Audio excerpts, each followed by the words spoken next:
morning everyone. Welcome to the part 0 of OpenCV tutorial series.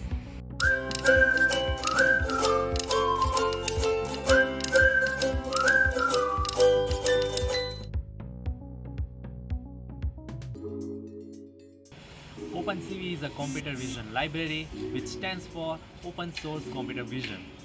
It contains more than 2500 optimized algorithms for machine learning and computer vision. Using this library, you can detect cars, detect objects, detect human actions, and many more.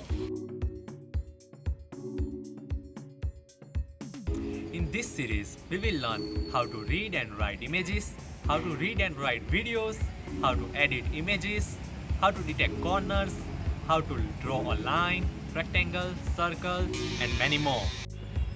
Thank you guys for watching.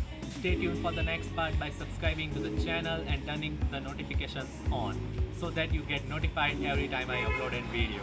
Till then, have a great day.